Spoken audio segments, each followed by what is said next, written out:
In the golden era of Athens, a city renowned for its splendor in arts, democracy, and military strength, a war was brewing. This was during the Peloponnesian War, where Athens found itself locked in a fierce struggle with its rival, Sparta. Picture a scenario in which the events of one evening could significantly alter the course of this monumental conflict. In this setting, imagine a prominent Athenian citizen, Alcibiades, a figure who was not only a brilliant military leader but also known for his magnetic personality and persuasive speaking. Alcibiades was known for his lavish lifestyle, often indulging in heavy drinking at social gatherings. However, consider if, on one pivotal night, Alcibiades had chosen to stay sober.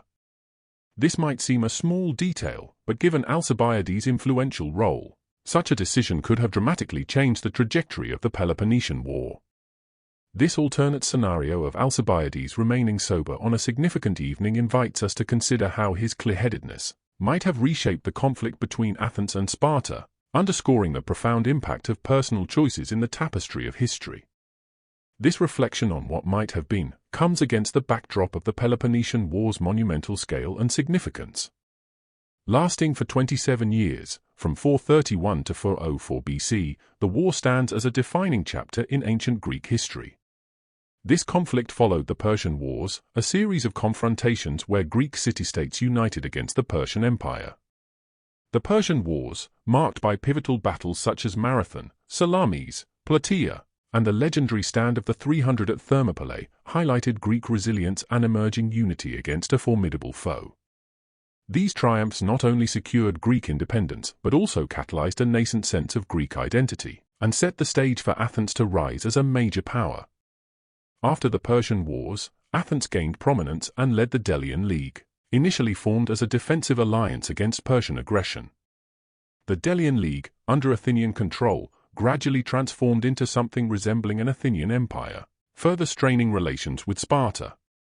Over time, Athens' increasing power and imperialistic ambitions caused friction with Sparta, a dominant military power leading the Peloponnesian League. This escalating tension led to the Peloponnesian War, a struggle for supremacy within the Greek world. The war is divided into three phases: the Archidamian War, the Sicilian Expedition, and the Ionian or Decelean War. The Archidamian War saw Sparta invading Athenian territory, while Athens countered with its naval strength. The Sicilian Expedition, championed by Alcibiades, was a significant Athenian campaign to conquer Syracuse but ended in a catastrophic defeat, altering the war's momentum.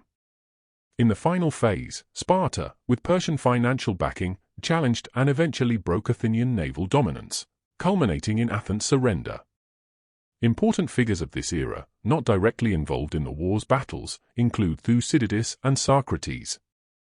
Thucydides, an Athenian historian and general, meticulously documented the war in history of the Peloponnesian War, offering an in-depth analysis of the conflict. Socrates, the iconic Athenian philosopher and mentor to Alcibiades, lived during this tumultuous period, profoundly influencing Western philosophy with his teachings. Alcibiades, a key Athenian statesman, general, and orator, was a figure of immense influence and controversy. Born into affluence, he was celebrated for his charisma, intellect, and eloquence. As a disciple of Socrates, Alcibiades became a prominent figure in Athenian political and military circles.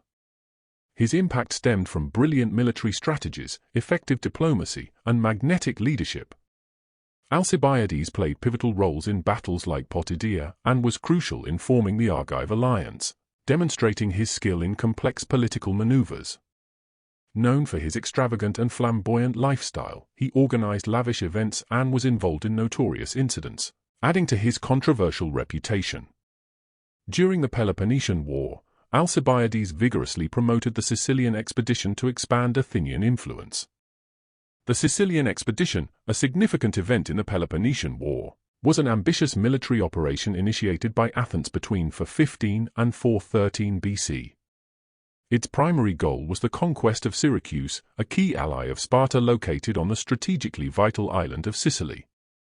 Alcibiades perceived it as a golden opportunity to shift the balance of the war in Athens' favor by gaining control of Sicily's considerable resources, thereby bolstering Athenian power and extending its influence across the western Mediterranean.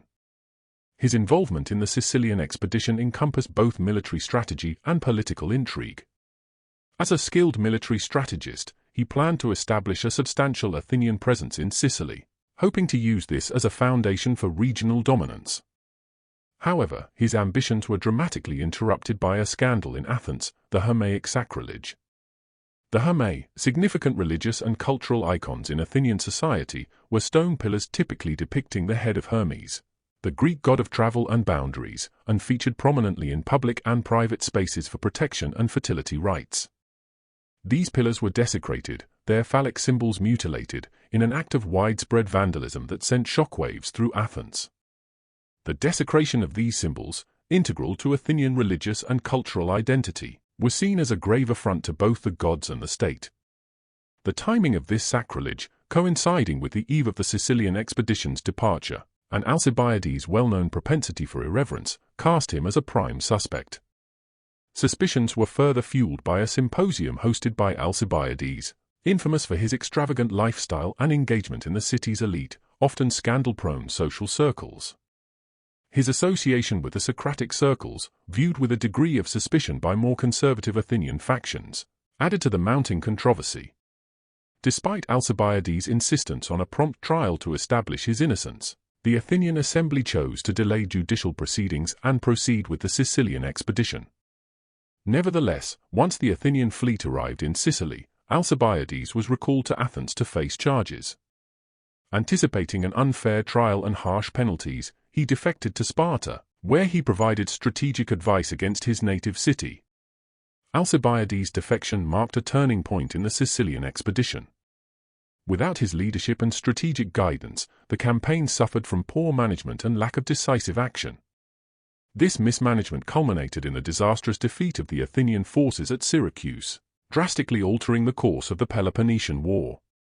This defeat significantly weakened Athens, both militarily and financially, and was a pivotal factor in its eventual downfall to Sparta.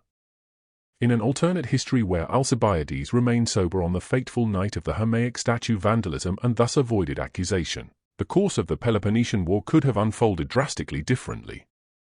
Without the scandal, Alcibiades would have remained at the helm of the Sicilian expedition. His strategic prowess and diplomatic skills would have been fully utilized in the campaign against Syracuse. Alcibiades, known for his ability to forge alliances, would likely have successfully negotiated support from various Sicilian cities, strengthening Athens' position on the island. His charisma and tactical acumen would have ensured a more united and focused Athenian force. With Alcibiades leading the charge, the siege of Syracuse could have been more strategically executed. His presence would have meant a more efficient naval blockade, preventing Spartan and Corinthian reinforcements from aiding Syracuse.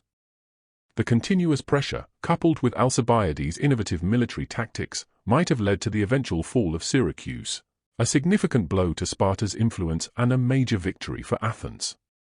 The successful capture of Syracuse would have greatly enhanced Athens' influence in the western Mediterranean, and brought substantial resources under its control.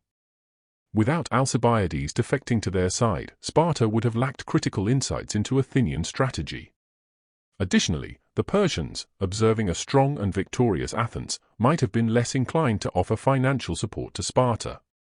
This would have hindered Sparta's ability to challenge Athenian naval dominance effectively.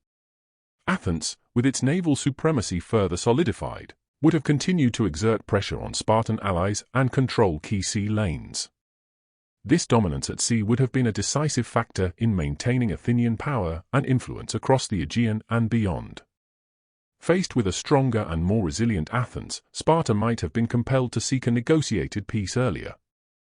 This peace could have included a clear division of influence in Greece, acknowledging Athens' dominance in maritime affairs and its expanded sphere of influence following the successful Sicilian campaign. As Athens extended its dominance in Greece and confined Sparta to a regional power, its expansion westward brought it into direct conflict with Carthage. This confrontation was inevitable, given Carthage's vested interests in Sicily, an area of strategic importance for controlling Mediterranean trade routes. Carthage, a city-state founded as a Phoenician colony, had developed into a powerful maritime and commercial entity by the 5th century BC. Its influence in Sicily had been growing, particularly through previous conflicts with Greek city-states on the island. Carthage aimed to dominate Sicily to secure its trade interests and maintain economic supremacy in the western Mediterranean.